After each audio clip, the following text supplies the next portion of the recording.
Hello friends, आप सभी को गुड मॉर्निंग। आज के इस लेक्चर में हम लोग 12th फिजिक्स के बारे में अध्ययन करेंगे। हम लोग पिछले के वीडियो में इलेक्ट्रोस्टैटिक्स के बारे में कुछ जानकारी प्राप्त किए थे। हम लोग जान पाए थे कि इलेक्ट्रोस्टैटिक्स किससे कहते हैं, यह कितने शब्दों से मिलकर बना है और उन सभी शब्दों का अर्थ क्या होता है। और हम लोग ये भी जान पाए थे कि यदि कोई पार्टिकल है यानी आवेश से विराम की स्थिति में रहेगा तो अपने चारों तरफ एक काल्पनिक फील्ड बनाएगा जिसको बोलते हैं इलेक्ट्रिक फील्ड। जब वही पार्टिकल यानी वही आवेश जब नियत वेग से गति करेगा तो इलेक्ट्रिक फील्ड और मैग्नेटिक फील्ड दोनों उत्पन्न करेगा, और जब उच्च वेग से त्वरित करेगा तो इलेक्ट्रिक फील्ड, मैग्नेटिक फील्ड और विद्युत चुंबकीय तरंग जिसको बोलते हैं ऊर्जा का उत्सर्जन करता है। यहां तक हम लोग पिछले की वीडियो में अध्ययन कर लिए थे। यहाँ से आगे जानते हैं कि इलेक्ट्रोस्टैटिक्स में कितने कितने हमें टॉपिक पढ़ना है। तो यहाँ से लिखे हैं इलेक्ट्रोस्टैटिक्स जिसको हम बोलते हैं स्थिर वैद्युतिकी, इसके बारे में हम लोग को अध्ययन करना है।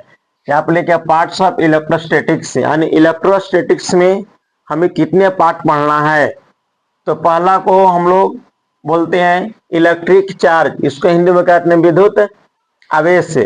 दूसरा को बोलते हैं कूलाम्स लॉ यानी कूलाम के नियम। तीसरा को बोलते हैं इलेक्ट्रिक फील्ड जिसमें हिंदी में कहते हैं विद्युत क्षेत्र कहते हैं। चौथा को बोलते हैं इलेक्ट्रिक डाइपोल जिसको हिंदी में कहते हैं विद्युत द्विध्रुव कहते हैं। पांचवा को बोलते हैं इलेक्ट्रिक फ्लक्स जिसको हिंदी में कहते हैं विद्युत फ्लक्स के नाम से जानते हैं, गॉस नामक वैज्ञानिक के द्वारा हम लोग पढ़ेंगे। तो छठा में गॉस का नियम पढ़ेंगे जिसको गॉस लॉ के नाम से हम लोग जानते हैं।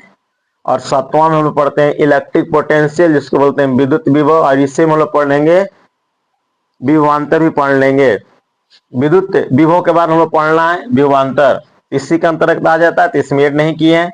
और 8वां चैप्टर हम लोग पढ़ेंगे, 8वां टॉपिक पढ़ेंगे इलेक्ट्रिक कैपेसिटेंस जिसको बोलते हैं विद्युत धारिता और संधारित्र यानी एंड कैपेसिटर। तो हमें इलेक्ट्रोस्टैटिक्स जो हम लोग चैप्टर स्टार्ट किए थे उसमें हम लोग की इतना पाठ पढ़ना है।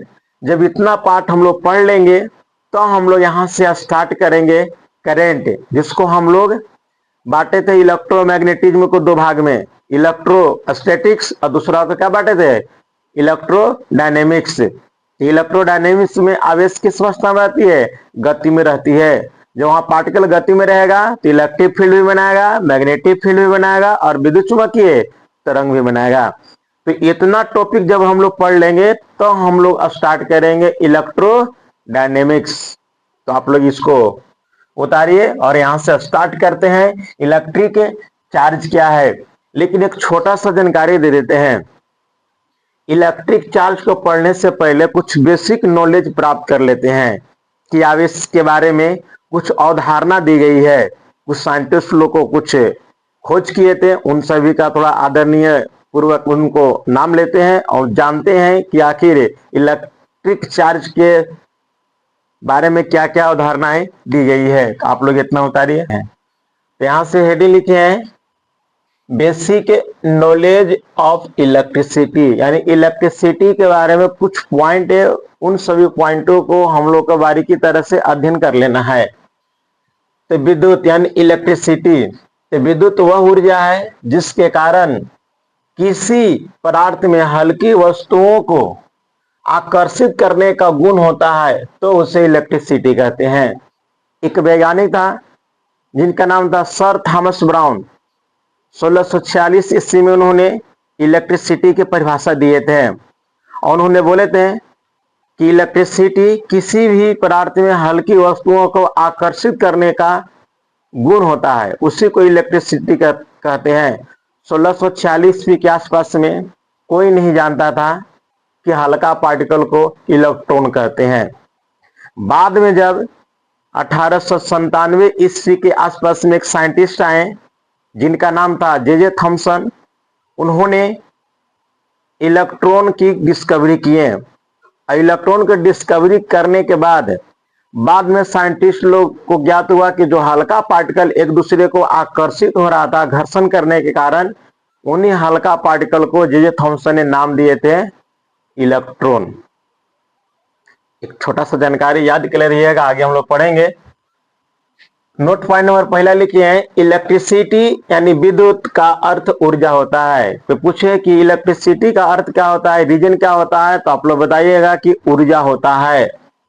दूसरा पॉइंट वो लिखेंगे, विद्युत शब्द 1646 ईस्वी में सर थॉमस ब्राउन नामक व्यक्ति ने दिए थे। यानी इलेक्ट्रिसिटी जो है उसका नामकरण यानी इलेक्ट्रिसिटी शब्द का संबोधन सबसे पहले 1646 ईस्वी में सर थॉमस ब्राउन नामक व्यक्ति ने दिए थे कि 600 ईस्वी पूर्व थेल्स नामक वैज्ञानिक के द्वारा एम्बर पदार्थ की खोज की गई और थेल्स नामक वैज्ञानिक ने एक पदार्थ की खोज की है जिसका नाम था एम्बर। और एम्बर जो पदार्थ है उसका कलर होता है पीला और यह बाल्टिक महासागर के किनारे पाया जाता है। अब बाल्टिक महासागर ग्रीस देश के आसपास में स्थित है। तो यहाँ पर लिखे हैं, एम्बर एक ठोस पदार्थ है, यह एक ठोस पदार्थ के रूप में पाया जाता है, गैस नहीं है, लिक्विड नहीं है, यह एक ठोस पदार्थ है जिसका रंग पीला होता है, जो बाल्टिक महासागर के किनारे पाया जाता है। तो आपसे कोई पूछेगा कि बाल्टिक महासागर है क्या, तो ग्रीस देश है, ग्रीस देश में ही बाल्टिक महासागर पाया जाता है। फिर आगे लिखे हैं, विद्युत को घर्षण विद्युत भी कहा जाता है। क्यों? क्योंकि विद्युत की जब उत्पत्ति की गई तो एक दूसरे को हम लोग क्या करते हैं, लगड़ते हैं, घर्षण करते हैं।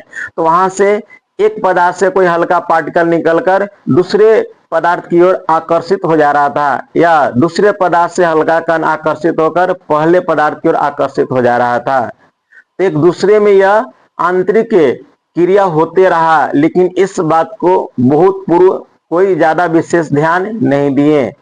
तो सर्वप्रथम बाद में साइंटिस्ट लोग आए, पहले आए थे थेल्स नामक वैज्ञानिक, उसके बाद सर थॉमस ब्राउन नामक व्यक्ति आए, उसके बाद डॉक्टर विलियम गिलबर्ट आए, उसके बाद कुलाम नामक वैज्ञानिक आए। जैसे जैसे आगे बढ़ते गए साइंटिस्ट की एंट्री होते गया और उसी हल्का पार्टिकल को जानने के लिए सब जिज्ञासु थे कि आखिर हल्का पार्टिकल क्या है, कौन एक पार्टिकल से और दूसरे पार्टिकल की ओर आकर्षित हो जा रहा है। उसी हल्के पार्टिकल को जे थॉमसन नामक वैज्ञानिक ने 1897 ईस्वी में इलेक्ट्रॉन नाम दिए थे, कैथोड किरणें की सहायता से।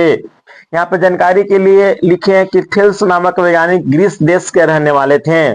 एम्बर को यूनानी भाषा में इलेक्ट्रॉन कहते हैं। आप लोग याद कर ले रहिएगा, एम्बर जो पदार्थ है इसको हम लोग यूनानी भाषा में इलेक्ट्रॉन के नाम से हम लोग जानते हैं। तो यह एक बेसिक जानकारी था, आप लोग इसको याद कर ले रहिएगा। कंपटीशन आप लोग दीजिएगा तो यहाँ से कुछ प्रश्न पूछ देता है।